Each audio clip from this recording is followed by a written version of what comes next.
Hi, I'm Zachary Bowman. I'm the Manager of Education and Visitor Experience here at the Samuel Dorsky Museum of Art.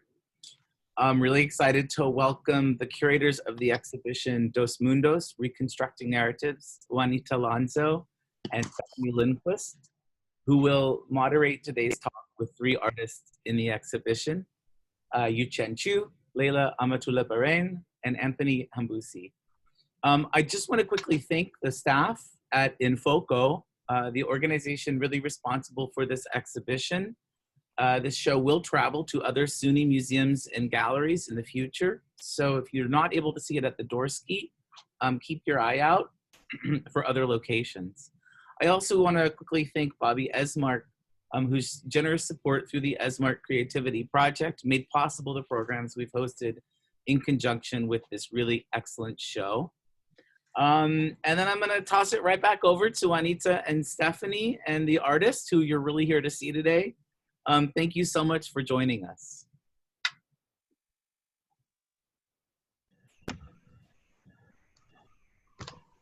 Thank you, Zachary. Go ahead, Stephanie. Yeah, well, let's begin the slideshow. My name is Stephanie Lindquist. Thank you for the introduction, Zach. And thank you to the entire team at the Samuel Dorsky Museum for making this possible. And thank you again to the staff of Infoco who produced the exhibition and chose these excellent fellow photographers over the years. Sorry, I've lost my page now. And today we have the pleasure of speaking with three really accomplished photographers, Laylah Amatullah Barrayn, Yu-Chen Chiu, and Anthony Hamboussi. And before we jump into the meat of the show and some of the themes that connect these three artists, I'm going to turn it to Juanita to talk a little bit about Infoco and their publication Nueva Luz. Well, as you know, Infoco is an arts nonprofit organization that supports the work of photographers of color, African, Latino, Native American, Asian, and Pacific Islander. And it was created in 1974. They support the work of photographers through exhibitions, professional development, other opportunities, but most important, the Nueva Luz publication. And I just want to bring you back to the Nueva Luz page here. I don't want to make you dizzy. Oh, I missed the slide, but you know what I'm going to do? I just want to show you.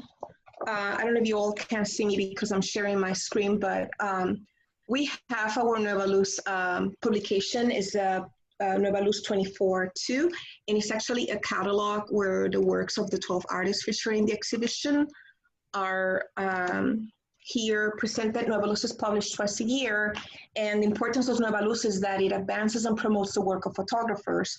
Some of them, some of the fellowship that every year, and Stephanie will talk a little bit more about that, are featured in the Nueva Luz catalog publication, but also others relevant social and cultural topics are highlighted here. Just gonna make it closer so you can see it, and I'll show it again. And the importance also of Nueva Luz is that it also expands the narratives of these photographers through essays by other artists, other scholars, and other people that are involved with the issues that are discussed in the Nueva Luz. Did I miss something? No. And this is, my apologies, this is a slide for about Infoco. Stephanie, I'm gonna pass it on to you. Yeah, can we go to the fellowship page? Absolutely. So Infoco supports 10 artists of color based in New York every year with an award of $1,000, an opportunity to be in a group exhibition, and then of course being featured in the Nueva Luz publication. The next deadline for applications is December 19th, and I encourage you all to spread the word. Excellent.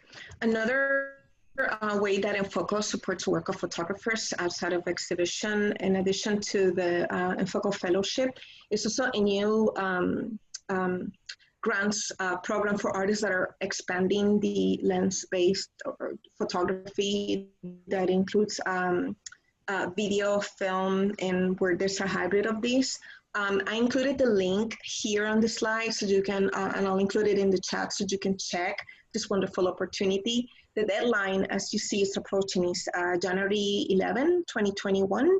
And for more information, please visit the website, but this is a great opportunity for photographers that are expanding the photography medium and are working with digital media technologies. And these are links for the general page of Enfoco, where we have not only the Dos Mundos exhibition, but other opportunities for Enfoco, and exhibition about, sorry, a link up where the Dos Mundos reconstructing narratives, including artist biographies and videos about their statement are also included here, information about the fellowship and the media opportunity, Enfoco Media Works opportunity. So I just pasted those links in the chat. Thank you. And at this point, yeah, let's talk about the show. So like Zach said, the exhibition is traveling. It's currently at New Paltz, SUNY New Paltz. It'll be going to SUNY Fredonia, and then Binghamton, and then Stony Brook. Dos Mundos Reconstructing Narratives features 12 fellows awarded between the years of 2016 and 2019. And these 12 artists are telling collective stories of the communities that they traverse and they work in. And these are communities that have been historically ignored by the establishment. Some of the stories included in the exhibition include those of Cuban punks, families living in sanctuary, and folks who just refuse to conform to any monolithic idea of, a racial, sexual, or religious identity. And today's artists, Laylah Amatullah Barrayn, Yu-Chen Chiu, and Anthony Hamboussi, they have traveled to the US and abroad to tell stories that really point to some of our largest challenges of structural discrimination, as well as the people who resist dominance and seek a better future for their community.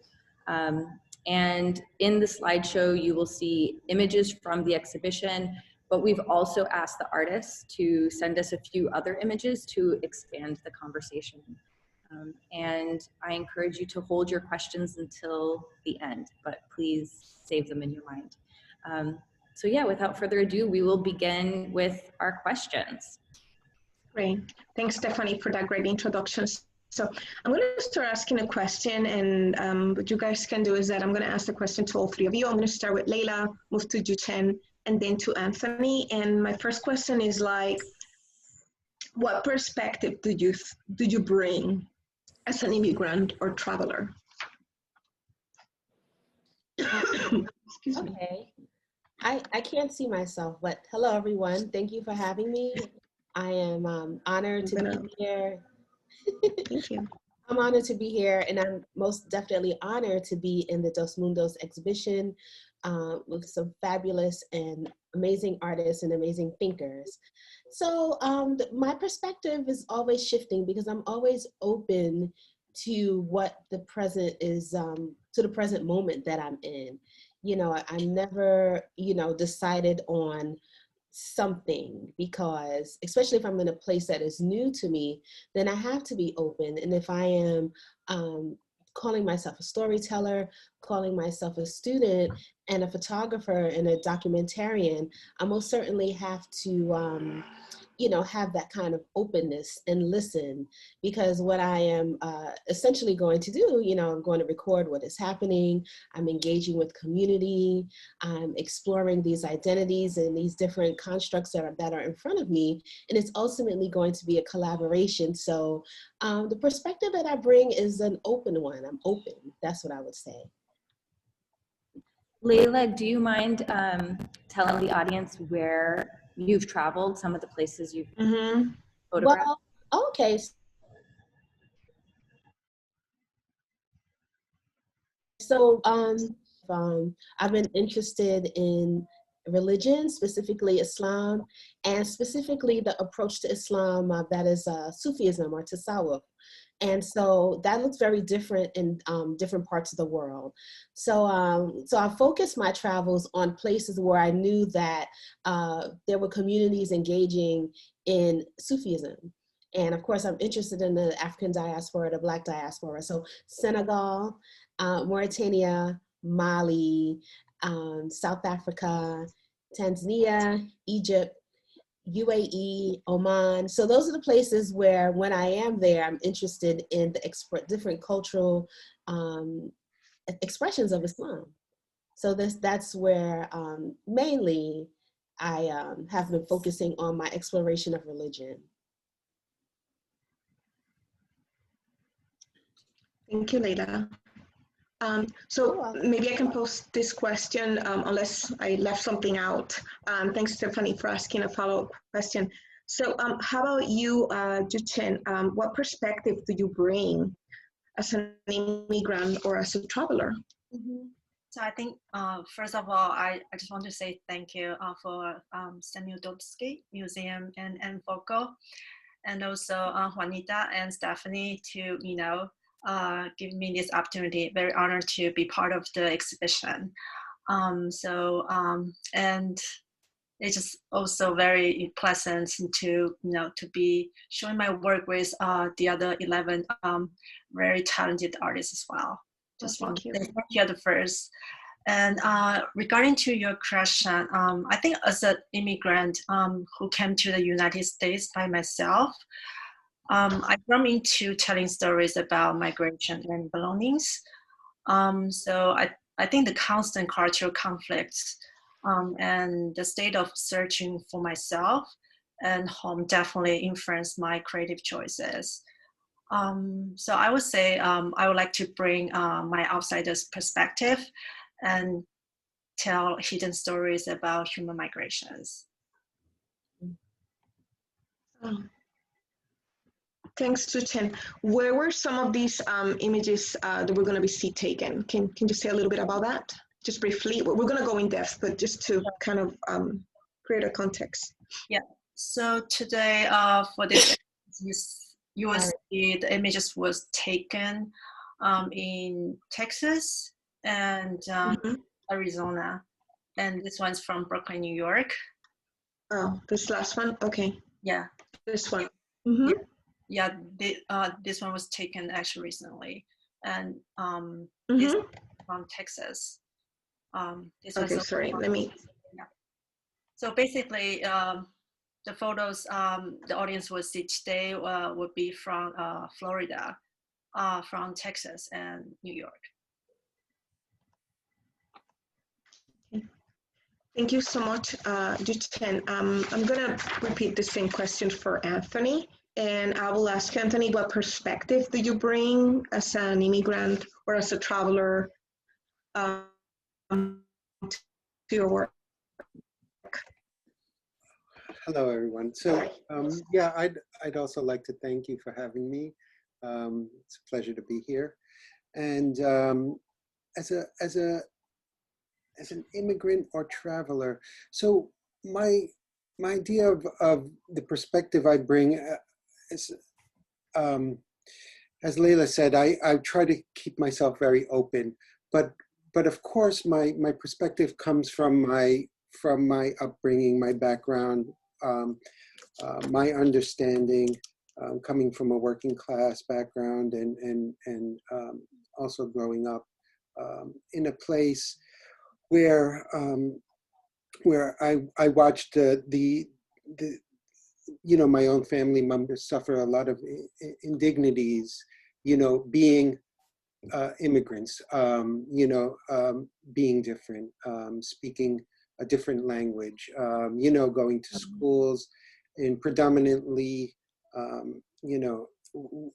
of course, predominantly white areas, and feeling as an outsider and never really belonging, and then going back to places where we were from and still being an outsider, and those are the kind of perspectives, I guess those are the things I hold,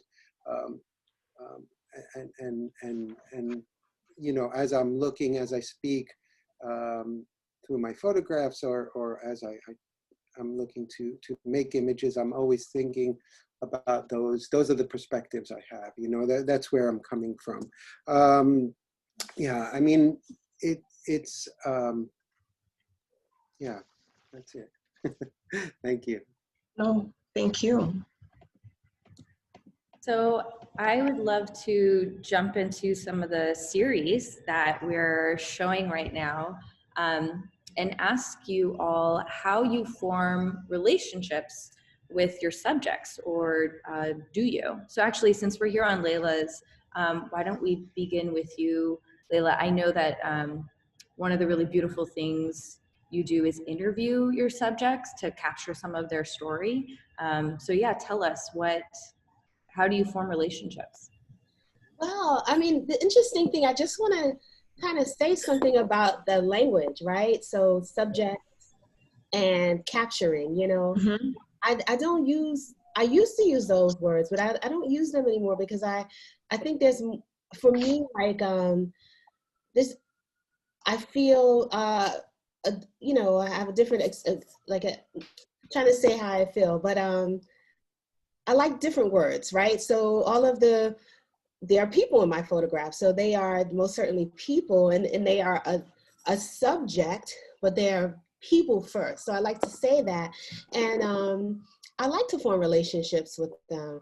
I do a lot of revisiting of the places and the themes and the communities and the people that I photograph, because I'm evolving, they are evolving, and our interaction is evolving. The questions I have are always evolving. So even photographing one person and going back the next year, you know, the conversation is going to be different. I always have a different inquiry, and an expanded inquiry, because it's, you know, it's different. I'm different. They're different. The world is different.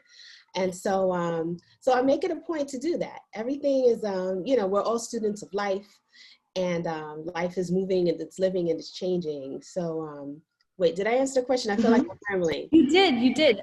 Maybe you can give me an example of, yeah, how have your questions changed, for instance, in revisiting Senegal? Or, yeah, I would love to know. Sure. And actually, Juanita, maybe can we go back to, or even this image is fine, yeah. Oh, yeah, I love this image because I love this image too. Wait, Juanita, can we stay on the image with the, of Ibrahima showing the photos? Right. Absolutely. So Like this one? Mm-hmm. No, with, I think the next one, this one, yeah, if we could stay here for a moment. Okay.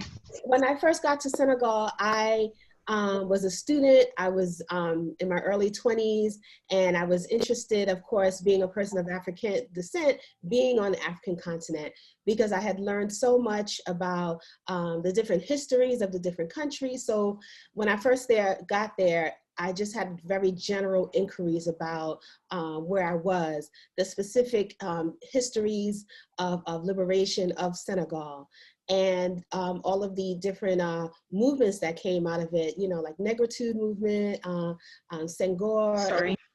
and you know, his you know, the arts, and of course looking at religion. And so, you know, those are my first kind of inquiries and interest. And I was in one place, I was in Dakar, was focused on this city, you know, what the culture of this city was. But this particular image was taken in another city, and that city is called Saint Louis, and that is the former colonial capital of Senegal. And so when I took this image maybe 10 years after my first visit.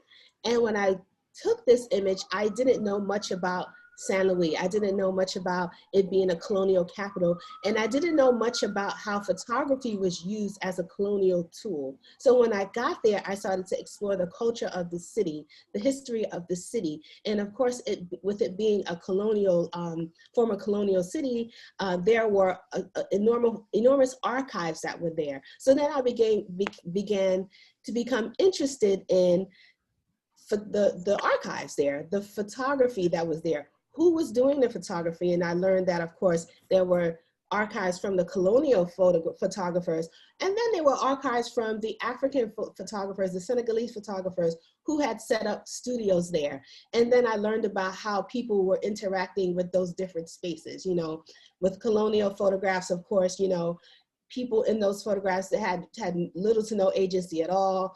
You know, it was a whole nother experience with creating a photograph. Whereas, you know, the Senegalese photographers, the Senegalese, the local people were very much players, you know, active players with agency in creating their images, and you could see that. And so in this photograph, you know, Ibrahima, who is a friend of mine, who is also a photographer and an archivist, is showing me a picture of his mother and her cousin.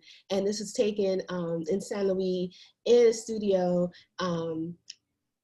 And the sitters in the photograph are very much like elected to go there, elected to wear what they were wearing and posing themselves and looking elegant and beautiful. And so, you know, that's just, and so I revisited Saint Louis many, many times again, looking at photographs, looking at archives, looking at family albums, trying to find the older Senegalese photographers who had studios.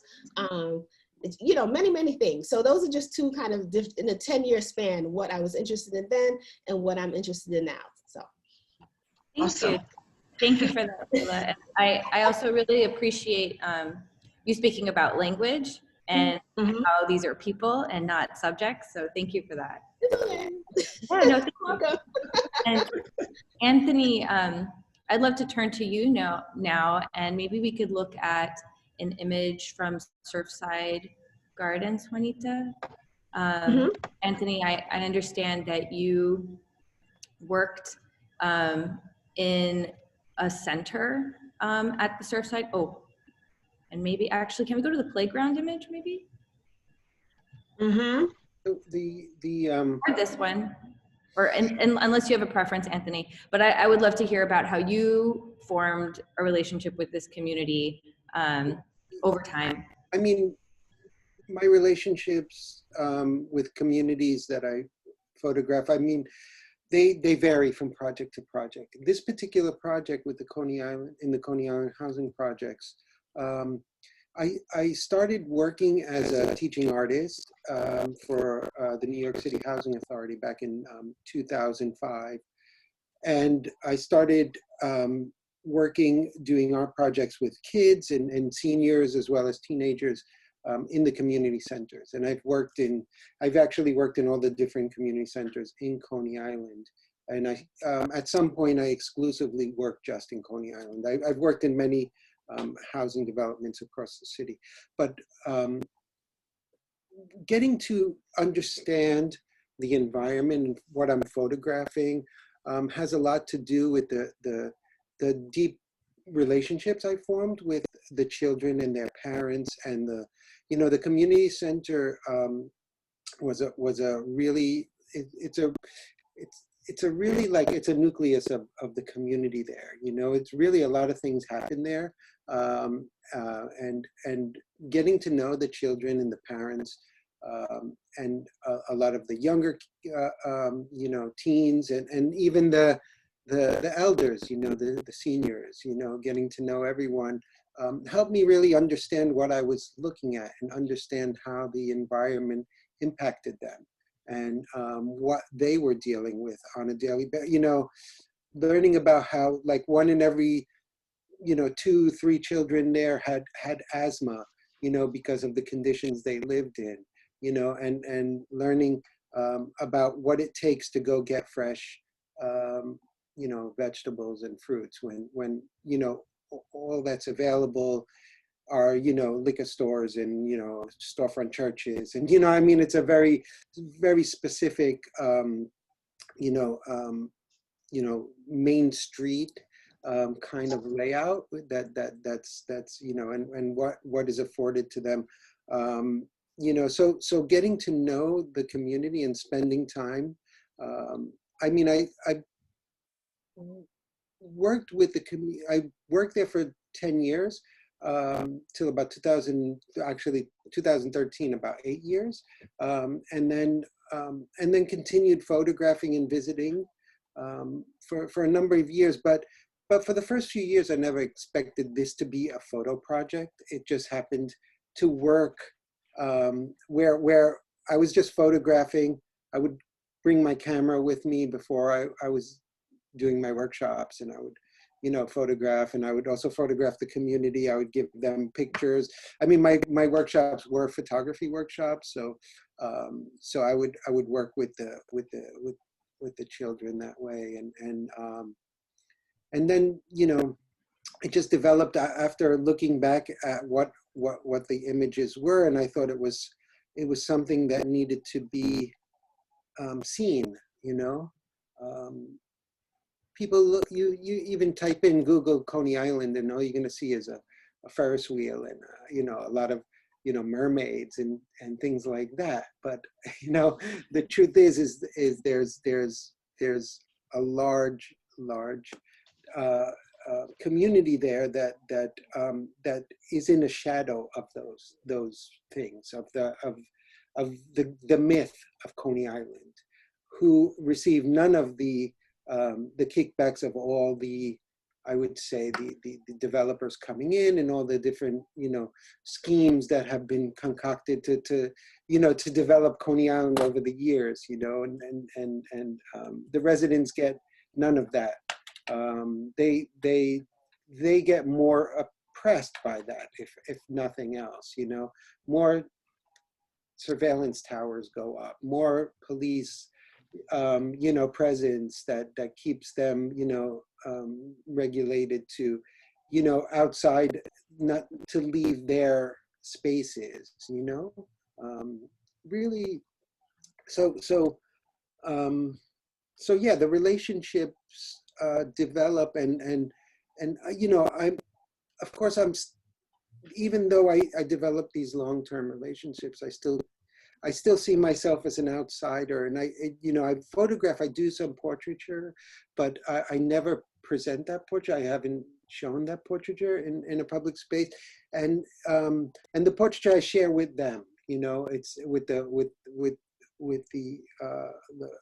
folks that I photograph, you know, and then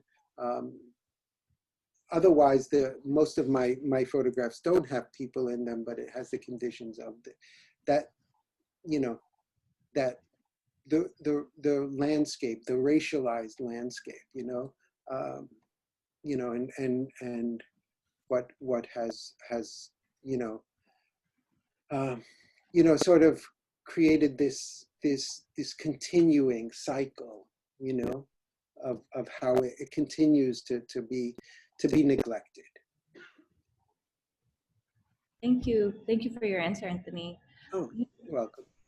Yu-Chen, I'd love to turn to you. And I'm curious, like, as you travel to Texas, to Arizona, do you create relationships with any of the people that you're photographing? Just want to give a little background about this project. So I started this project back to 2012. But at that time, it was more like a travel log at that time, when I just go travel and I take photos of what I see and what I'm curious about. But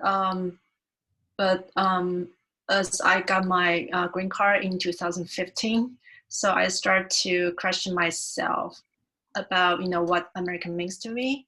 And that's how I start to travel intentionally inland, and start to capture the spirit of collective memories of American life. So that's how this photo series got started. So I would say how I formed the relationship. I think my process is pretty organic, because I normally only have like outline about, you know, the things I want to capture, but I wouldn't like, you know, like jot out like details of like checklists or something like that, because it just never worked to me. I would say like I would leave the environment to come to me and get inspired and stimulated. So that's my process. And I normally don't direct or notify the subject when I take photographs. So I take the lead of capturing the unguarded moment. And I think so far this works well. I also try a couple times, like try to inform the subject or ask for permission. But I have no luck so far because, I totally understand, like, it's human nature, like people will start to act or be aware. And this is just not the spirit I want to capture. So yeah, so that's the way how I form the relationship with my subject. But I think I just want to mention, particularly for this project, I would say because I have a warm up, it's like I have some stories or backstories about American before I started this project. It was like because I grew up in Taiwan, and so when I was a kid, like Sesame Street was kind of popular. So you can see like those shows on TV. So it was, I would say that was kind of my initial inspirations, or my initial image of America is very colorful and very happy. And then when I attend high school, I was actually on a boarding school. So we have really strict like regulations. So you can't, go out to school in weekdays. But you only can go out on Wednesday night, and they will have a school bus. They will drop you off in certain places. So you only have limited, like range of the area that you can go to, and go to the movie theater is my only escape at the time. So I usually go by myself to watch Hollywood movies.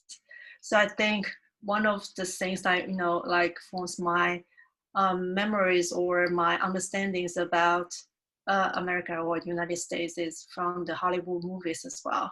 But when I came to school for a college in Taiwan, I was an English major. So I started to, to understand more depths about the culture, or about, like very diverse or very different ideologies through American literatures. So like Robert Frost or Emily Dickinson or some colonial literature. So that's how I start to have different perspective about United States. So those are kind of my warm up before I came to the United States. So when I start this project, I feel those background or the knowledge is also infused to my visual understanding or my perspective of America. Thank you. Thank you, Yu-Chen. I want to follow, actually, and maybe I'll stick with Yu-Chen, Stephanie, because of something that, you and I were talking about when we were going over the images. But Yu-Chen, I'm going to start with you, asking you what stories is your work telling, and how do your images translate these ideas. I'm just going to go slowly through the images, and just please let me know where to stop to be very specific. But I'm going to start with Yu-Chen because this work is from the series America Scene. Yeah. And Yu-Chen, I want you to tell me or just share with us, how these were taken. We know where the states, but I just want you to go a little deeper on them. Sure. So this photo series is a social poem about the social landscape of the United States during the Trump administration. So I would say I started out as like in a project to question myself about my identity and standing as an immigrant. But later on, I feel rather than it's a journey about self-exploration, I feel it's more a documentation of a history of this uncertain era of the United States. Since like many matters got magnified, such as like race and gender, or like freedom and patriotism, or violence and understanding. So that's how this project got started, and this also the message I want to deliver. So for the images that showing here, you want me to just like brief go over one by one, or just whichever way you want. For instance, I'm gonna just mention that this one, yeah, and then this one, and then these three first images that I'm sharing with you. These are at the Dworsky Museum right now on view, but I can also go through the rest to the other two that are part of the series that connect to this, and then we're taking in Texas, for instance. Okay. Yeah. So for this one, Sorry. so we start with the. You want me to start? Yeah, we can start with the image that was showing at the museum right now, and then I can go over the rest of them. Okay, great. Okay, this one. Okay. Okay. So this one, so I took this image just because, as you see, the boy was covered his ears.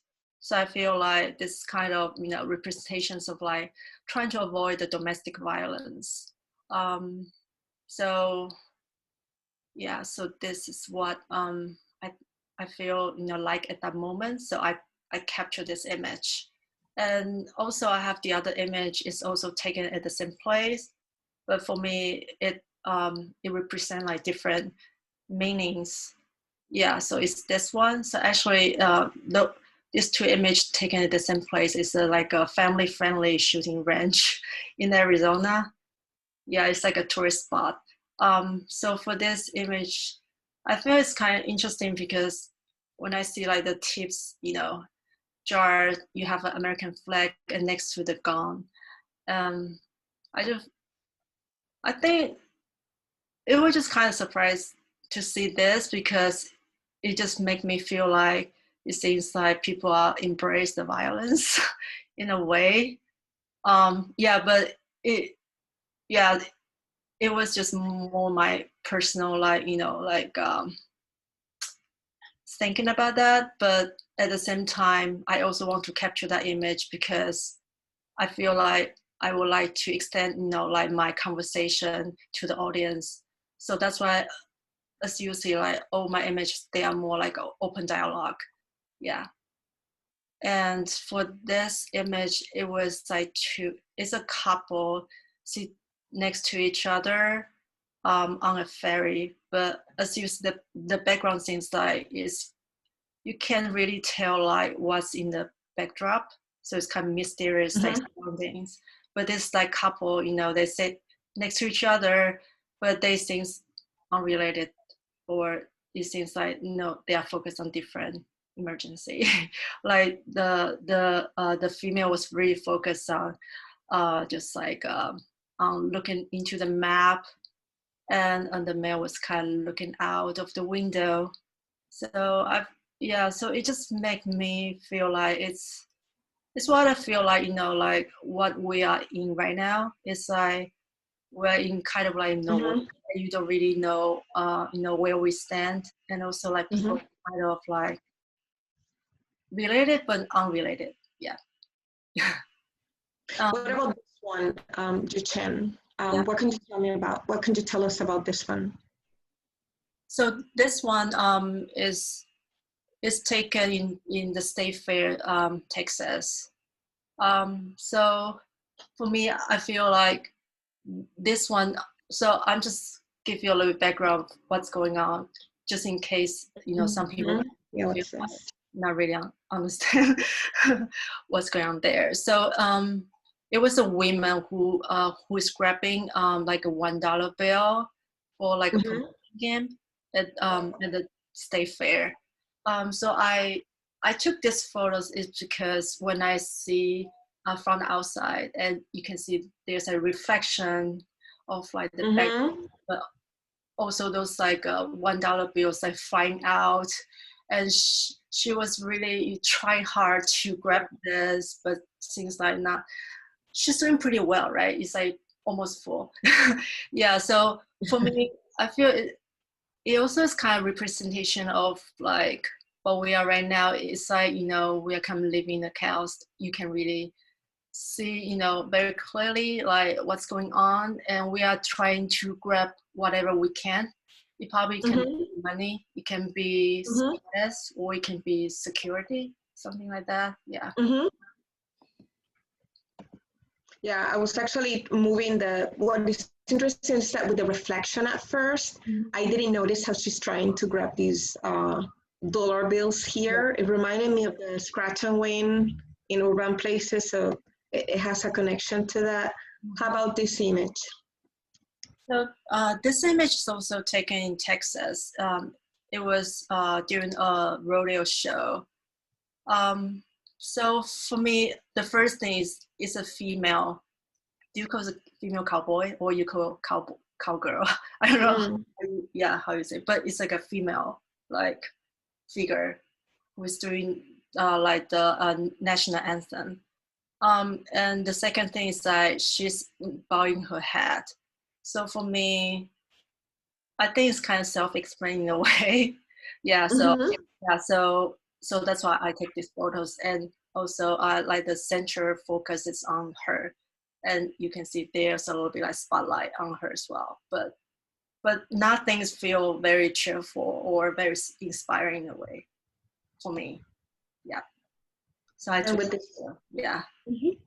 And how about these were not actually so different from the other ones where you travel outside New York City where you're based, right? Where was, I mean, we can have a look at the skyline here and pretty much guess where this was taken. So are these also part of the America Scene series, or is this a different body of work? So for this, so actually I started to document my neighborhood more often since this March due to the pandemic, so I can't really travel. And as you see, this photo is also part of the commission work from Aperture Foundation and Fujifilm. So I'm also very happy to have this opportunity so I can push myself more to, just like walk around and also keep documenting the collective memory of American life. So this photos, it's actually taken in Navy Yard, so it's in Brooklyn. So the reason why I took this photo is, the first is like, because as you see the background, you can see the skyline, but you see it's empty, no one's there. And then in the front, you can see there's like a fence. And on the fence, you can see those like photographs of how many people they unfortunately died during the pandemic, or they'll just memorize them. Probably it's like through like social movements or other happenings this year. So for me, I just feel like this is also just the spirit of this year, and you can see everything is right there. It's like in the background it's very quiet and no one's there, but in the front there's many things going on and many things that we should step back and to think and how we can embrace more tolerance and understanding of the world. Thank you, Yu-Chen. I'm going to pose this question since I have Anthony next, and I'll just repeat the question just to keep it fresh, but it goes back to what story translate these ideas. And I'm gonna move from Yu-Chen to Anthony since I have him next door, and I'm gonna pose the same question for Laylah, but I'm gonna start with Anthony and stop, or do you want to talk about a particular image? Well, the image you have is fine. So my, I guess that in general, it's the story, the way I actually present the images. I usually try to present the images in a linear way, how they were photographed. So the earliest photographs between 2005 and 2000. Well, I continued working through 2020 on this project, but I guess the story has a lot to do with the way I also it was rolled out to me and how I started, like, there are certain, I would say, things that I wasn't aware of when I first started working on these pictures. And as I continued working over the years, those things so the images would take on different meanings. So, you know, when they were first made, they might not have the same meaning that they have today. And, you know, that goes with any photography. In hindsight, when we see, you know, images and what they mean, depending on what we know or what we bring as viewers to the images. But I guess when I started working in the first image with the playground, that particular image, you know, there's these the playgrounds. I mean, I'm working with children and I'm looking at the playgrounds, and you know that in the mornings you would go out there and you would see broken glass, you would see all kinds of things from that out there, and the playgrounds were never you know, taken care of. They were and I'm you know, in the end, you know, that story is direct right there, like Surfside, that playground, you know, look at it, it looks kind of sad. And I was very aware of light. I was very aware of taking the pictures in a certain condition, you know, creating a certain mood. This picture right here, you know, you would see, go back anyway. Want me to go back to this one? You know, I mean, it's basically as I moved through as I moved through the landscape, my stories were basically based on, a lot of it had to do with environmental conditions, you know, and how it affected the residents, you know, and not only the environmental conditions, but the policing. I think that was something also that was, you know, predominant in a lot of the pictures I would take. In this particular picture, so you may not see all the details here, but if you open up this picture, I made these pictures on 8x10 view camera. So I actually print my images pretty large. The ones at the museum are not as large. We had to be conservative with the space. But I would look at all the details, and this was during Obama's presidency. And you could see the picture of Barack Obama prominently in the front window there, you know, and you know, yeah, you could see, I mean, when you start reading all the little details, everything gives, you know, these details give to the narrative. They give to the story that's being told.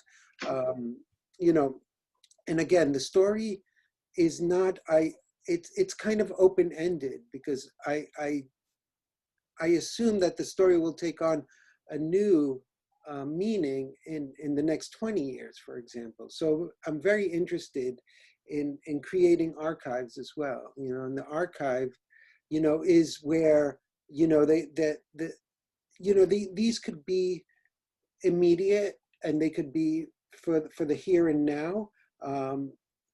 But when you look at them in years to come, they also have a new, you know, it's looking at old archives. For me, when I look at old archives, I see how things have developed, and I see where we're almost looking at the blueprint for what's going on now, you know, and we see the sickness, you know, this repeat of history and what's going on. And when it comes to gentrification, you know, this new body of work. So I've just started. Oh, let me go to the last, which to is, these two. yeah, this is a neighborhood in Brooklyn called Sunset Park. So you see this is one of the, so there's a lot of gentrification, a lot of displacement. This is mainly for years and years, working class Latino, you know, Latinx neighborhood. And the stores, you know, small stores, this one was Happy Days, you know, and now it's no longer happy, and, you know, and the sign's taken down. there's this kind of like, you know, there's this kind of blank slate. You're going to see all the developers moving in. They've been, you know, even though there's been a lot of progress, especially there's a group working in Sunset Park called Uprose. Amazing work they're doing. They just, you know, they just fought this long battle. They were trying to change all the rezoning in Sunset Park, and they fought this long battle for years and years, and they actually stopped, you know, the rezoning plans. So it's amazing what grassroots groups are doing, and especially Uprose. If you would like, you could check them out, help support them, and that would be great. But again, this is a new project that I've been working on, and looking at there goes another, looking at the writing on the wall, you know, in literal terms, you know, for sale by the colonizer, you know what I mean? It's, and there's, you pack your bags going away.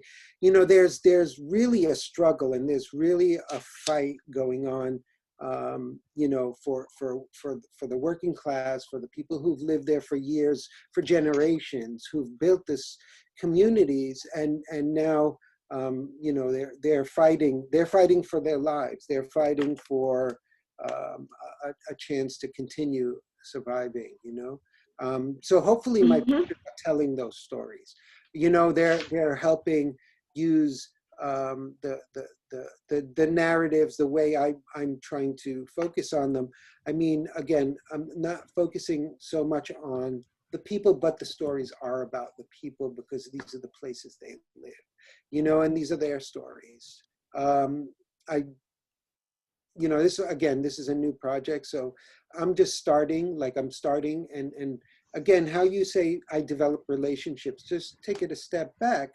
With Sunset Park, you know, my relationship started more with, you know, getting involved in some protest movement, you know, with Uprose, going to some of their meetings, going out with them to some of the to some of the marches, you know, and you know, getting together with those residents through that community organization, you know, and starting to understand, you know, what the residents are faced with, what they're being faced with on a daily basis, you know, whether it's, you know, these kind of like dealing with this, you know, changes in the zoning, and or whether it's like, you know, big corporate, you know, entities trying to get control and bring in their, you know, like, you know, what happened in places like Dumbo or Williamsburg, you know. I mean, the communities that once existed in those places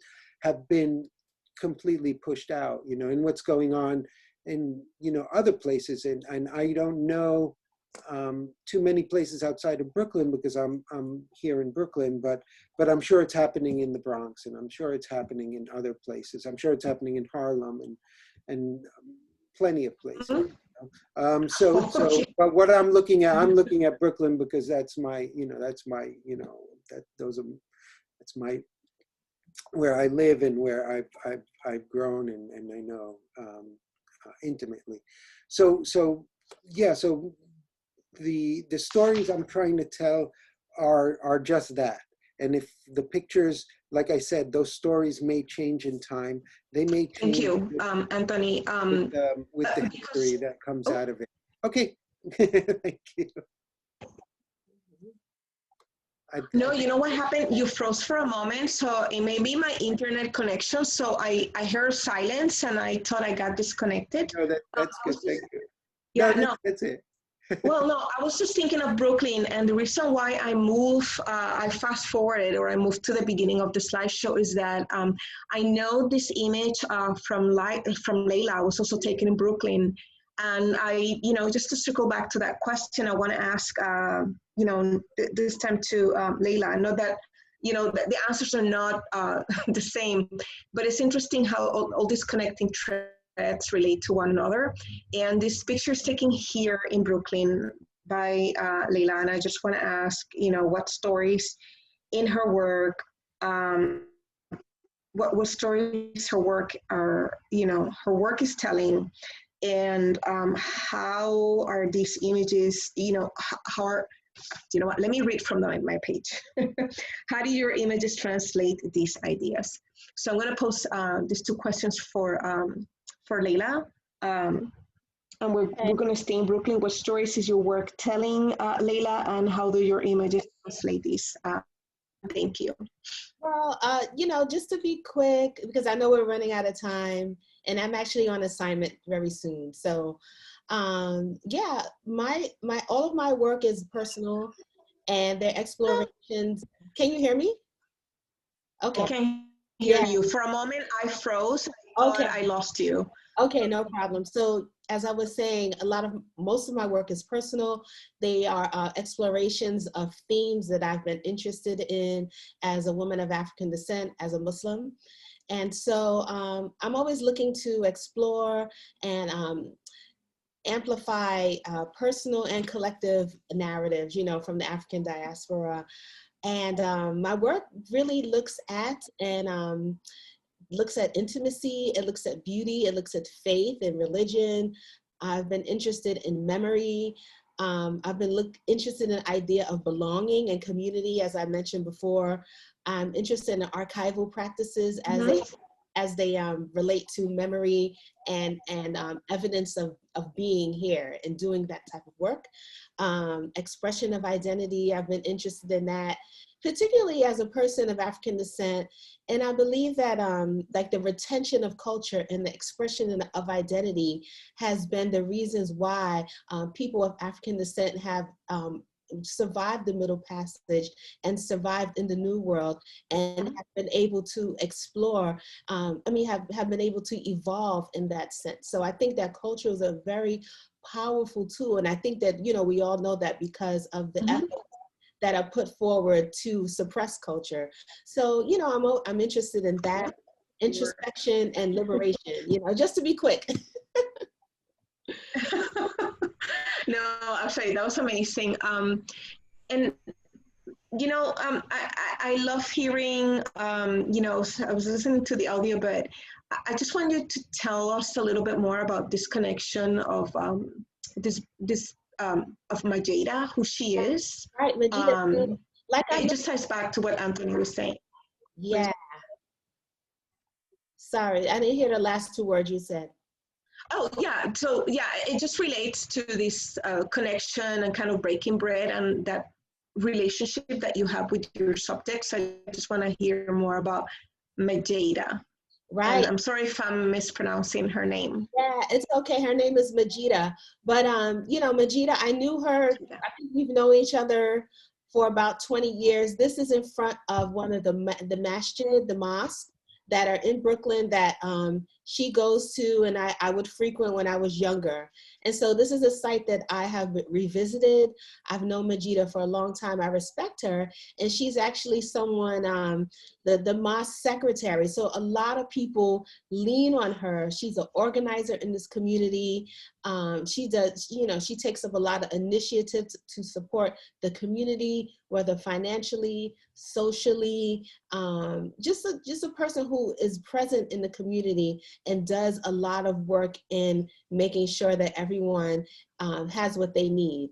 And so I took this picture right when we started to actually be able to buy masks, because before, there were no masks available, during March and April, and then when we started to have to wear them, like state mandated us to wear masks, I was around my neighborhood in Bed-Stuy, Crown Heights, making photographs, and I asked Majeda if she wouldn't mind posing for a photo with me. And so we did. We met up that day. I didn't know what she was wearing or anything like that. So, and I made this photograph of her, and I wanted to show her in her essence of who she was, someone who was powerful, responsible, accountable, and loving. And I hope that those themes are expressed in that photograph, because that is who she is, and that was my intention with this particular portrait.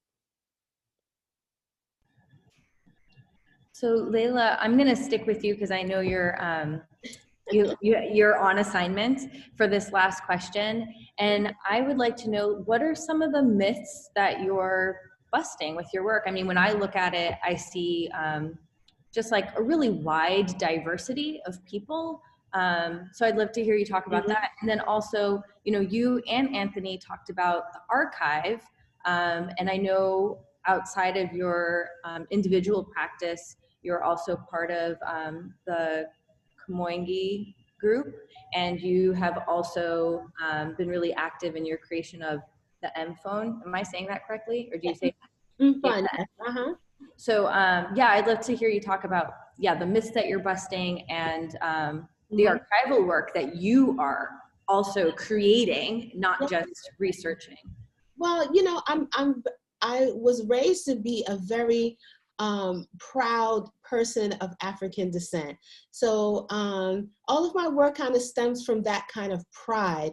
And I think a result of that is that I am, you know, kind of, you know, pushing back or like upending the like irrational ideas around white supremacy, like the delusions of white supremacy, you know, as I present what is true about African people, people of African descent, you know, that is a result of that, you know, our strength, our culture, our history. And as you just present those things, you know, all of the things that are not true about us kind of fall to the wayside just naturally. And so, you know, so there's a bunch of myths with those things that fall to the wayside, you know, just naturally. And I'm not sure if it's just kind of worth talking about it, but I do want to focus on what is true and real and important about people from the African continent, people from the in the diaspora. So the second question was what? Kamoingi and M-phone, and I'm just thinking about, you know, not only when you were describing your visits to Senegal and spending a lot of time like looking through the archive, I also realized that you are actively creating an archive, and then you are also supporting the creation of other archives by supporting other artists and being part of other groups. So I'd love to hear you talk about that work. For sure. So I'm part of the Kamonge workshop, Kamonge, and so that means working together. It is a photography collective established in 1963. It's the oldest Black photography collective, and I'm one of the newer members. I've been in that group for about 3 years now, and it's been a learning experience because the members there have been practicing photography, making photographs, engaging with this medium for decades. And so I'm you know, I'm so new, I'm excited about it. And my work with Mfun, so Mfun is a book that I co-published independently with my best friend, Adama Delphine Fawundu. We're both photographers. And it is a book of women photographers from the African continent and throughout the diaspora.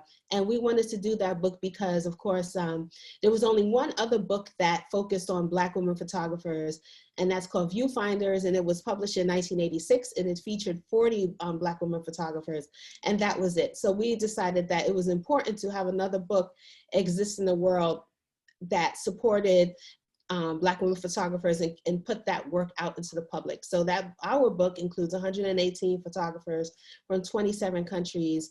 And the book explores a lot of different themes and puts forth our perspectives on those themes. And we were so proud to do that.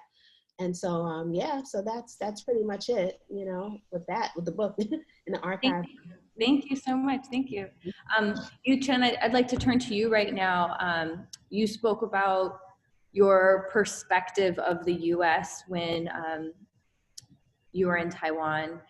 So I'm curious to know, like, what are some of the ideas or myths of this country that have changed for you now that, you know, you've been here so long and you are actively documenting, you know, a collective history? So I would say because before I came here, my knowledge about United States is more like it's more like a positive. Everything is like okay, huge landscape, and you have like very fancy, like very fancy, like restaurants, hotels, and all the people are very happy, and all the people have what they want. So everything is very positive. But when I came here and when I start, intensively travel inland, I started to notice what I see is very different from what I understand from, or you would call it stereotypes, or from movies, or from the image on TV, or from magazines. So, and I also was be able to chat with some locals about, what their life, or, what they do in their certain states. So I got all of the understanding about the lifestyle, very varies in different states. So I would say, I think I'm more focused on like how I can capture the spirit of the subject matter, and I would love to, leave the question to the audience, because for me, I think my work is more like a mutual dialogue.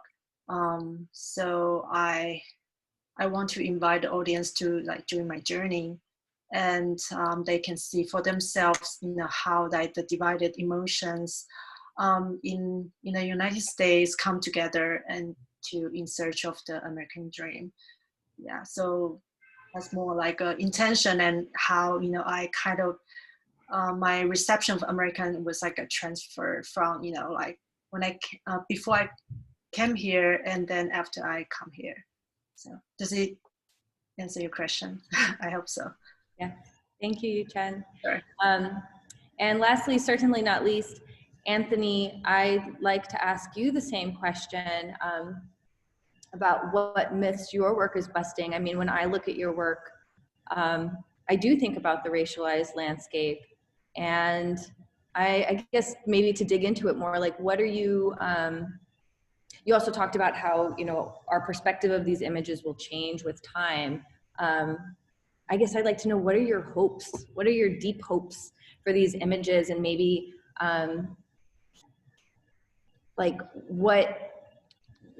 maybe if you could speak to a little bit more, like maybe what community of maybe activists or others that your work is in conversation with. Yeah, so the myths, I mean, as you know, I would say that there's a lot of myths, that a lot of misperceptions people have about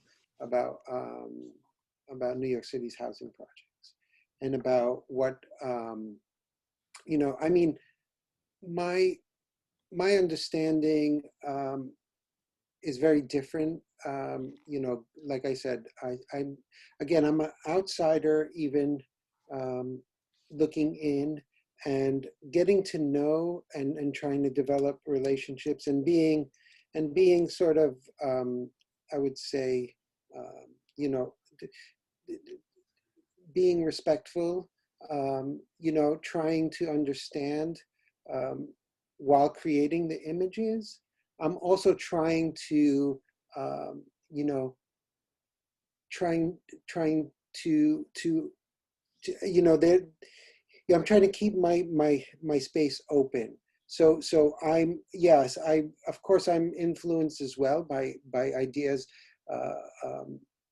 coming into a situation, but I'm also trying to keep it open, and making the pictures and letting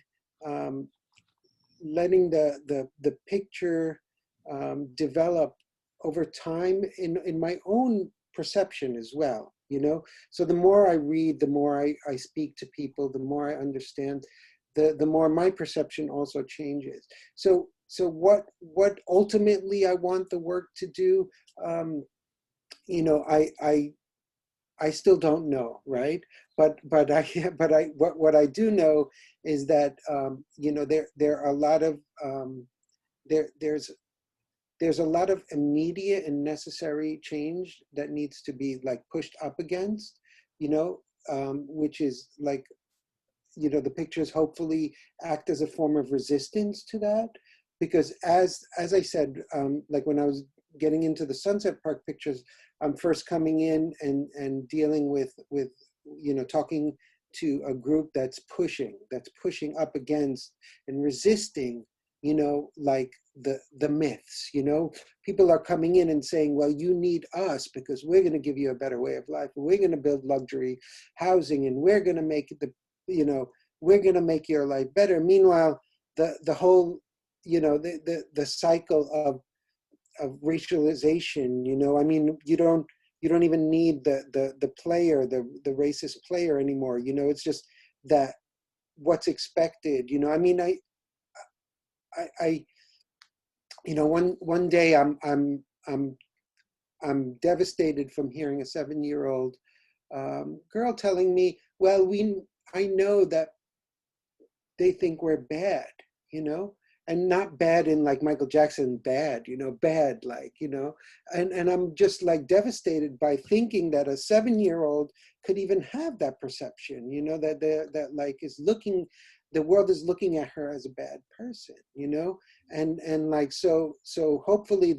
like I say, the images help, or they start to create dialogues, they start to push up against and resist the kind of like stereotypes and kind of like,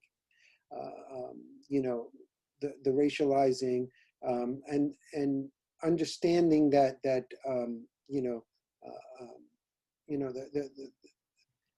this condition that I'm photographing is sort of like a systemic thing. It's not,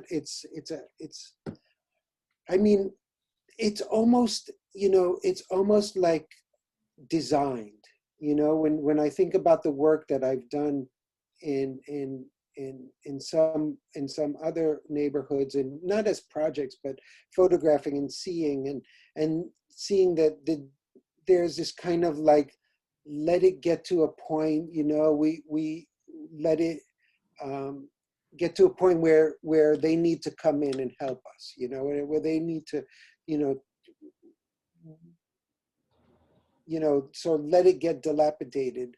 Don't put any services there. Don't put any, don't focus our attention on maintenance, and then like come in as the kind of like white saviors and be like, oh, well, now we're gonna help you and we're gonna provide, So ultimately, hopefully, and in the process, not only am I hoping that my pictures, speak to the not only the residents themselves and the people who whose space I'm photographing, but those who are also in the struggle, I don't know if that answers your question directly, but yes, yeah. Thank you, Anthony. So at this point, I would like to open up to questions from the audience, as well as to the artists, if you have any questions for one another. Thank you for speaking in depth about these series. I really appreciate hearing it. Oh, we have a question. Lori Spiegel here, class of 75. I just wanted to thank the museum and the artists. This has just been a wonderful way to spend some time on a nice sunny afternoon here in New Jersey. The museum is wonderful. I've had the opportunity of visiting it, and I hope to get back there soon. So thank you all so much. I have a question for Laylah. Am I saying your name right, Laylah? Yeah, my name's Laylah, yes. Laylah. There was one photograph that was shown a number of times of 3 very brightly colored dressed women. And I was just wondering where was that? I'm not sure if you explained it yet already. And what were they doing? They seemed very, very joyous. Yeah, so that was, that's the image actually in the exhibition. And it's taken in Senegal, in Saint Louis, which is the city I talked about being the former colonial capital. there. And so I took that picture last year. It was one of the last photographs I took in Senegal. I haven't been back to Senegal since. I would love to go back. And they are actually 3 of the best seamstress in that city. And they just came from speaking on a documentary that was being made by the Smithsonian. And so it was an afternoon of filming them talking about what they do, who they are, beauty in Senegal, and the idea of sanse. This is a concept in Senegal where, you know, a concept around beauty and the embodiment of womanhood. And so they were all speaking about that. And it was a great afternoon. And this is right after they left that filming, that taping. So it was pretty joyous. They were, you know, kind of, you know, happy and you know, feeling great. And you got that from and I, you know, tried to record that with this photograph. So yeah, It's beautiful. Thank you. Is that documentary available online? I think, you know, that documentary was made for an installation for a show that'll be in the Smithsonian whenever, I'm not sure. Okay, very good. Thank you so much. You're welcome. Thank you for the question. Sure. Mm-hmm. We have another question from Nadia, who's asking, Nadia, I wondered, is there an artist in particular you want to hear from, or is it just more general to hear about the relationship between art and activism? Maybe I'll assume it's for all of you. Oh, yes, all of you, all 3 artists. Thank you. And you know, and actually, Laylah, I'm going to go back to you because we didn't even touch on this, but you really get around very quickly to document stories. I remember, I think it was, I'm forgetting the timeline, how quickly after George Floyd's murder that you were here in Minneapolis to document activists and how communities were organizing themselves. So I'd love to hear you speak about that. Oh yeah, just you know, I'm a journalist. I've been working as a journalist for a while now, and so I felt it was important to be in the Twin Cities. One of the reasons why I felt it was important because I was just there in St. Paul actually in February because I wanted to see the Jamel Shabazz Gordon Park show. So I was there in February, and when I came back and when George Floyd was murdered, I felt such an urgent need to go back and witness and record and engage. And so I went there first, you know, just out of my own will and interest and responsibility to be there on the ground as a documentarian. And when I was there, I picked up a few assignments. So in between those assignments with the New York Times and NPR and everyone else, I still felt it was important to engage with, you know, just very focused on individuals and communities that were organizing and getting those stories that we didn't see in the larger media, because, you know, at that time you had very wide frames and views of people protesting en masse, but not the smaller, but the individual stories, the slower stories, you know, I felt I wanted to contribute that to the storytelling that was happening at that time. Yes, what was the other question? I think though, is it just to touch on the relationship between art and activism? Yeah, I think, you know, the other artists can speak to, because I've said 2 things already. Yeah, and then Yu-Chen, I know within your series of America Scene, you also have some images of folks masked, organized on the street. So I would love to hear about the relationship between art and activism for you. I think for me, it comes very naturally, because for me, I feel it's a photographer or it's the artist's responsibility to show what's happening or what he or she is care about, and through like visual language. And I think it's also like an advantage for a photographer, since photography in these days is very easy to digest, and there are so many channels that people will be able to see photographs. So it's very different from the old days. So now Instagram, so Facebook, social media, everywhere, you can see, like images. For me, I think that's just came very naturally that because of responsibility, but it's also because it's something that I'm also care about. So for example, and also how I started to shift a little bit for the orientation or the direction of American scene is from, documenting, collect stories across different states, but now this year's more focused on my neighborhood, which is Brooklyn or New York City. Yeah, so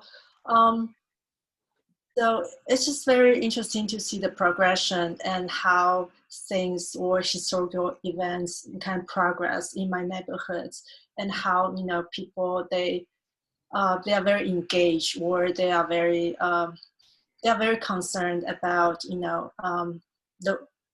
those happenings. And I think because for me, I'm also regular to participate in some like activism or some like more like a social movement events, and I can recognize some familiar faces as well. So I think for me, it's just like part of the life. So like a live art or the activism. I think those are all correlated and exist together. Yeah. Thank you, Yu-Chen. And Anthony, I'd love to hear from you, the relationship between art and activism. And I know we really focused on your work in the States, but you do have this lovely image of Cairo in your background. And I know you have taken extensive photographs there too. So I wonder if that might resonate in this conversation too, in art and activism. Well, it's a really interesting question in the sense that I also did study social practice, so there's this kind of side to me that does it. I think it's interesting because let me just go back, because I had a conversation just recently with a journalist, and this question of like being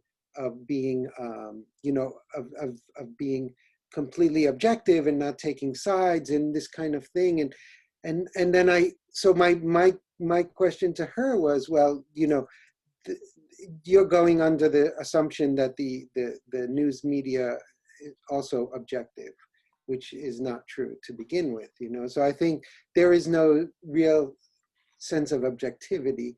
I think there's a need to take a side. This is my opinion, whether it's through journalism or through art. But when the world becomes topsy-turvy, I think we have sort of a duty to be on the right side of history, to take a stand there, to step out, to step out of the studio and like be out there. So with Egypt, it was interesting because I just happened to be in Egypt during the revolution in 2011, and when I went there, and I did go to the square. I was in Tahrir, and but it never occurred to me to pick up a camera while I was there, in the square, during those moments. Those moments were documented. They were well documented by a lot of people, and there were a lot of foreign journalists that parachuted in, took those pictures, the sensationalist pictures with the fire and the blood and the rocks and the, all kinds of police, but those weren't the pictures I took, and the pictures I did take were the pictures in the slums, in the outskirts, and those were the people who were responsible for the revolution. You know, I mean, well, not completely, but those were the people fighting for bread, freedom, for this, you know, for the simple, you know, basics, you know, and I was photographing the conditions and the landscapes of their lives, you know, not the sensationalism of the square. And I think the same thing happened to me when I came back later that year in 2011 to, you know, and got involved with the, you know, the Occupy movement, you know. I didn't go and photograph the you know, the Zuccotti Park, but I spent a lot of time there, you know, and I actually was involved in it quite deeply. And so on and so forth, you know. I mean, I think, you know, activism, I wouldn't call myself an activist by any means, you know, because I'm not an organizer, and I'm not, you know, I'm compelled to be in those spaces because of our, you know, because of the times we live in, you know. But that doesn't mean that I would consider myself an activist, but I do think that my art can contribute to the resistance, to the struggle, you know. And if that, if my voice, my small, you know, contribution could be of any help, you know, that's great. And I think it's the same thing today. I mean, during the in the summer, my unlike a journalist, I didn't feel compelled to run out. I mean, in Brooklyn, we had some, you know, a lot of things were going on down by Barclay Center, and there was a lot of, you know, marches and a lot of things. But I did go out, and less so this time because now I have a toddler I take care of, so I wasn't out too much with her. But my response was now like looking at the conditions, the landscape, and the places that surround me, and looking at the overt, you know, like, you know, sort of symbols and signs and things that have created these conditions, that continue to create these conditions. And I've actually been photographing a lot of this kind of thing. It's another body of work that it's still in formation, but it's this kind of thing of a combination of the neoliberal policies we've been, you know, sort of like living with, you know, and you know, the sort of white supremacist, you know, like, you know, policies as well, you know, and yeah, I don't know, like I said, I don't know if I would call myself an activist, but I definitely think just regardless of, you know, art or not, you know, we should, you know, this is the times we live in, and to not be, and to be quiet is just as complicit, you know. So you know, I know Juanita's very active. She's very vocal about a lot of things, and I you know, and you know, rightfully so, you know, because it's been this past year has, you know, everything has boiled to the, you know, the surface, you know, that it's coming together, you know, it's so, you know. Can I maybe just like add, as an observer, as somebody who's, you know, not making there is, I think that in documenting, right, activist activity, or and even say like remove it from like being an activist and being just a somebody who's documenting or bearing witness, you know, that is such a key part of promoting change. And also, like, you think, there's like a history of photography sort of providing opportunities to grow, like even as far back as like, I mean, not as far back, farther back probably, but I think of like the WPA, like the Depression era photographers whose work though, like when you look at it, like there is kind of almost a bit of a remove, like there's like all these questions around that, like for instance, that Dorothea Lange image of what we call Migrant Mother, I think is like the title, which I don't think she gave it. And there's questions about what their relationship actually was. And so like having photographers that, you know, have a relationship with that community instead of people, like you were saying, journalists kind of being airdropped in or something, you know, I think that like, and like Layla was saying, like having these more individual stories, these stories that you go a little bit deeper into the more personal sort of life of these people who are out there engaging in activism, you know, that is such a key part of bearing witness and also of promoting, you know, those stories. And it's interesting as an observer of photography to see a beautiful image, like for instance, Nadia, who's a professor here and Guggenheim Fellowship winner, you know, these images, some of these images I've seen that you've produced are just absolutely beautiful, right? And the images, some of the images in the show, absolutely beautiful. And then there's the story, right? And I think it's like only a really adept photographer who's able to almost give you a little bit of like, it's almost like a cheese in a mousetrap or something, you know, where you're drawn in by this compelling image. And yet in that image, it bites back. It tells you something. It bears witness. It's a truth, right? And that is such a skill that I think all three of you really, really have, you know, whether it's beauty or mystery or something that draws you in, but then you're given that extra thing that makes it like really more important. So I don't know. Thank you. Thank you.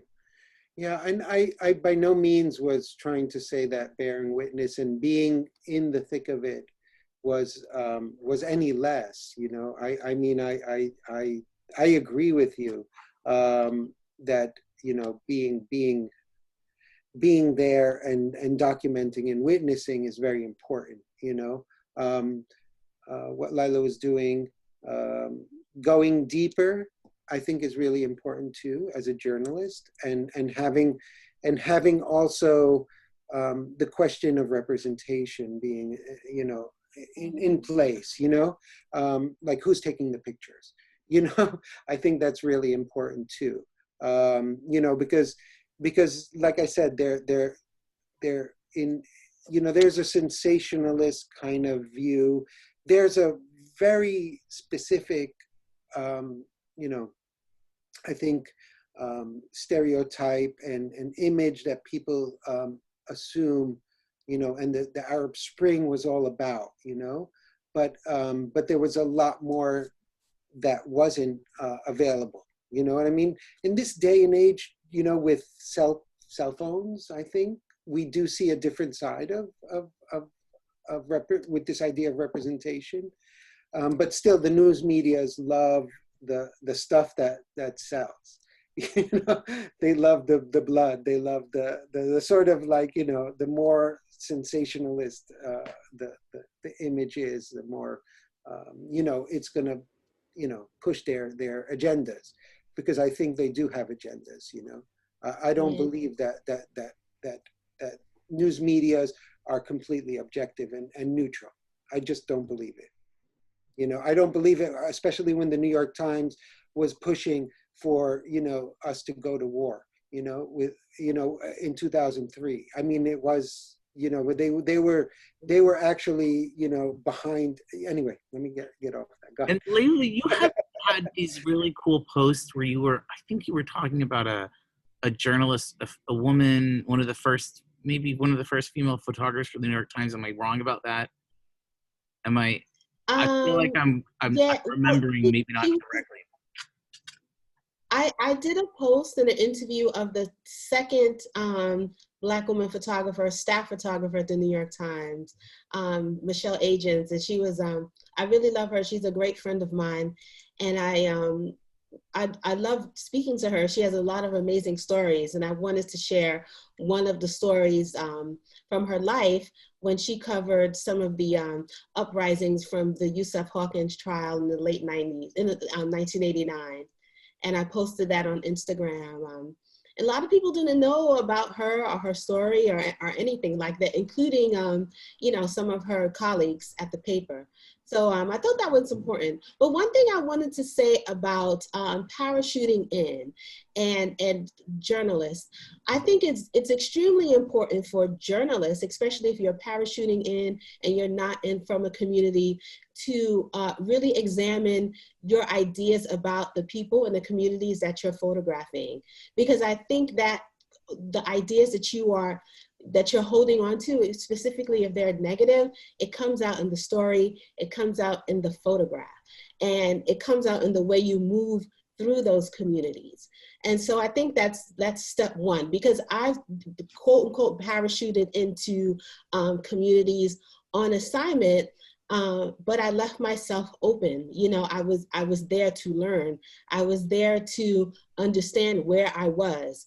I was there to, you know, challenge some of the ideas, which many of them have been wrong, about where I was, you know, because I wanted to tell the most accurate story as possible. If you are someone who is who's parachuting a community or photographing a community that you're not from, and you are actually looking down on the people, you know, the whole point of you being there is just, you know, there's no point to that. What kind of story are you going to tell? You know, it's really arrogant. It's a waste of time, and it's unethical, you know, I believe. So, you know, it needs to be a learning experience. You need to get the most accurate information for telling a story, reporting on a story, and that can only happen if you are present, you are observing, and you're recording the facts, you know. And so, you know, that's what I have to say about that. Can I also, sorry, I'm like super interested in this because I feel like in some ways, like with Yu-Chen, with your work, you're kind of the subject. Is that, do you know what I mean? Like it's the way that you're processing what you're seeing. Am I right about that? Am I wrong? I mean, I could be totally wrong. Because I feel like, yeah, no, go ahead. Because it's America's scene, right? Like instead of a scene, it's seen, you know, it is being seen by the photographer. Yeah, so actually I started to notice that, and also I started to notice the patterns when I go through the archive images. And I start to ask myself, you know, like maybe there's something I'm looking for, and I'm kind of translate that kind of emotions to the photograph I'm taking. Then I start to notice probably it's a longing of like constant search of home, and also the identity. And I'm kind of, you know, like translate this kind of things into the photograph. So I think when I'm like, you know, like capture like the all American things, I'm also kind of searching for, you know, my memories about Taiwan. So I think that's the thing that I started to notice and realize. But I didn't, yeah, I would say that was not intentionally, but I think photography is very honest. So it's always showing you like all, you know, the very detail, all the very intimate details about the photographer themselves. I was so happy to see that image from the State Fair of Texas. I grew up in Dallas, Yeah. outside of Dallas, and I've been in that booth where you grab the money, and it's like everybody, you have to like, it's like a wheel you spin, and you could land on the square that you get to go into the booth, and it was like, it's everybody's like favorite thing, and it's this kind of community thing where everybody's like, yeah, and it is, I don't know. It's just very, it's funny to see it with that reflection and to hear the way that you were sort of noticing it. this kind of grab of what we're grabbing for, what we're reaching for, and to think back on it and think about how, like, yeah, in some ways, like, that's totally what I was involved in. I don't know. Anyways, it was just very cool to see. Okay. Yeah, I'm glad, like, you know, the image can resonate to your personal experience as well, because I think that's also the intention of the images, because I trying to capture like the daily mundane, but you can see that probably something particularly is kind of a little bit different. So I think that's what I try to achieve, you know, when I'm, you know, like take photographs, trying to leave the photographs as like a map, like a puzzles. So when the user, you know, the audience, they look into this and they can kind of like allure into, you know, the details of the photograph and trying to understand or to know more about the situation or the circumstances that live within the frame. Mm-hmm. So I'm I glad. hope you ate a lot of fried food. Oh yeah. I remember those like a giant like turkey legs. Oh, the turkey legs. Yeah, that's the #1 seller, but corn dogs are also. Anyways, y'all, I'm going to stop. I could talk about the state fair of Texas for hours. That's not at all what we're on. I open, really. But you know, a thought I just had about again, representation and what we were just saying before, and then Yu-Chen just talked about honesty, you know, and photography's on, and I feel like when I see work that's sort of so-called honest, it has a lot to do with the photographer's own vulnerability. And I think being very vulnerable as a photographer and going in and being honest with what you're doing with whomever you're photographing or the community you're working with or whatever you're doing, when you're honest, I think it shows a lot in the, you know, I've seen a lot of pictures, you know, and I could name photographers, but I won't, but I've seen a lot of pictures where people go into places, into communities and photograph and you know, their intentions are not they're not vulnerable and they're not being honest. And it shows in the pictures. And I mean, I think I could see it. And maybe you need a more trained eye, but I think I could see it in photographs when it touches me when you see the vulnerability there, you know. And I think a lot of times it's hard to be vulnerable I would say as a photojournalist. That's why I can't do it. But the long form, I mean, most of my projects last years and years. So the long form of it, I can, you know, sort of like be vulnerable, you know, and I could let myself, you know, be there and be present, you know. So I think that I hope that sort of, yeah, explains a little bit about where I was coming from about the idea of stepping back from the immediate and the sensational, you know.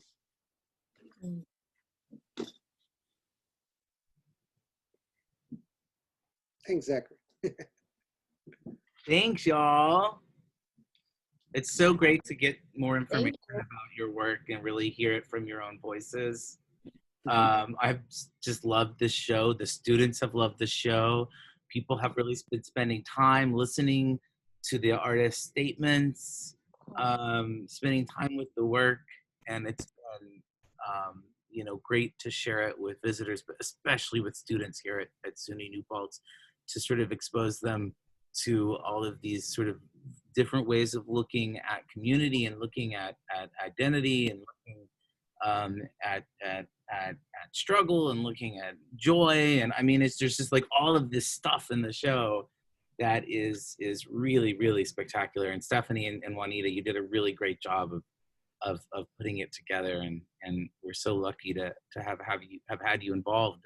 And I'm so sad that this is the last program. I want to do this every weekend. At New Paltz, but we still have 3 other schools that we're traveling to. So the conversations are going to continue, and I'm sure as you know, as time goes on, the conversations are also going to evolve as our world is just changing around us very quickly. So yeah, I want to thank me in person one day. Oh my gosh, yes. Yes. We have these conversations in real life, not virtual. Yes, and that too. So yeah, I want to thank everyone. I also want to give a quick shout out to Bill Aguado, Director of Infoco, for leading this and having the vision. So thank you, Bill. Thank you, Bill. Mm-hmm. Yeah. And thank you, everyone. Juanita, do you have last words? Well, I'm grateful and so happy to have been able to, I want to thank Bill for believing in Stephanie and I to work with this project, Dorsky, for hosting the wonderful show. And of course, Laylah's work. I met Laylah in 2016 and she spoke for herself. I didn't know her work, but I saw a joyful, committed, super busy woman coming to the Bronx to pick up her photographs for a wonderful show. And at the time, Ibrahim Atiam was also in this exhibition. So it was wonderful. She was helping getting the work to Ibrahim. And I heard about how she connected to Africa and how she broke bread with that community. Anthony was the first actually fellowship of Infoco from the 2016 group. So it's been wonderful. And Yu-Chen, I think, was from that same year, 2018, and I saw the show at NYU. So this has been a wonderful labor of love. I look forward to continue to work and stay in touch with all of you. The show is traveling, like Stephanie mentioned, to Fredonia, Binghamton, and New Paltz. So we hope that COVID, it's less of a burden and we can connect in person.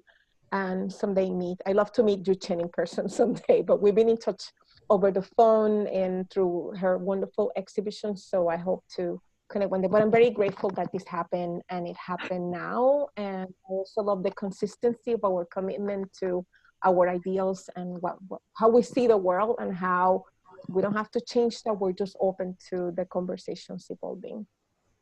So I'm very happy. And I'm happy to have Stephanie as my accomplice during this journey. It's been wonderful. So thank you. Thank you, Zach, for working with us. So thank you so much. And thank you, Dorsky. Wonderful. Well, everybody have a great day. Laylah, you got to go to work. I'm already at work. Yeah. I feel you. Have a great day. Thank you so much. Thank you. Have a great Thank you, Thank you, everyone. Anthony, Yu-Chen, and Laylah. Thank you. Thank you. Thank you all. Thank you. Thank you. Bye. Thank you, Stephanie. Thank you. Bye. All right, stay in touch. Bye.